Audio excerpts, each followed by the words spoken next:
শান্তি আলোচনায় না বসলে রাশিয়া ইউক্রেনের ভয়াবহ পরিণতি হবে বলে সতর্ক করেছেন মার্কিন প্রেসিডেন্ট ডোনাল্ড ট্রাম্প। একই সঙ্গে তার দাবি, তিনি ক্ষমতায় থাকলে এই যুদ্ধ শুরুই হতো না। এদিকে যুক্তরাষ্ট্র ইউক্রেনে আর কোনো অর্থ ব্যয় করছে না বলে দাবি তার। যুদ্ধবিরতির আলোচনার মধ্যেই ইউক্রেনের লুহান্সকে গত এক সপ্তাহে 4,378 জন ইউক্রেনীয় সেনা নিহত হয়েছে বলে দাবি করেছে রাশিয়া। গত সপ্তাহে মার্কিন প্রেসিডেন্ট ডোনাল্ড ট্রাম্প ইঙ্গিত দিয়েছিলেন, রাশিয়া ইউক্রেন যুদ্ধ নিয়ে আগামী 2 সপ্তাহের মধ্যে গুরুত্বপূর্ণ সিদ্ধান্ত নেবেন। সে সময় তিনি মস্কোর বিরুদ্ধে বড় ধরনের নিষেধাজ্ঞা বা শুল্ক আরোপের কথা বলেছিলেন। এবার ট্রাম্প সতর্ক করে বললেন, রাশিয়া ও ইউক্রেনের প্রেসিডেন্ট শিগগিরই বৈঠক না করলে ভয়াবহ পরিণতি হতে পারে।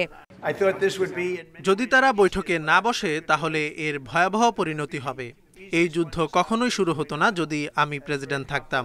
আগামী 1-2 সপ্তাহের মধ্যে দেখা যাবে কি ঘটে। হয় বড় নিষেধাজ্ঞা, নয়তো বড় শুল্ক, কিংবা দুটোই হতে পারে। আবার কিছুই না করে এটাও বলতে পারি যে এটা আপনাদের লড়াই।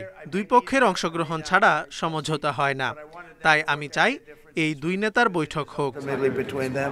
সম্প্রতি ইউক্রেনের রুশ ক্ষেপণাস্ত্র হামলায় একটি মার্কিন কারখানা ক্ষতিগ্রস্ত হওয়ার প্রসঙ্গে ট্রাম্প বলেন, এতে তিনি সন্তুষ্ট নন। এদিকে যুক্তরাষ্ট্র ইউক্রেনের জন্য আর কোনো অর্থ ব্যয় করছে না বলে দাবি করেছেন মার্কিন প্রেসিডেন্ট। যদিও সম্প্রতি কিয়েভকে 3,000-এর বেশি ক্রুজ মিসাইল বিক্রির অনুমোদন দিয়েছে ওয়াশিংটন।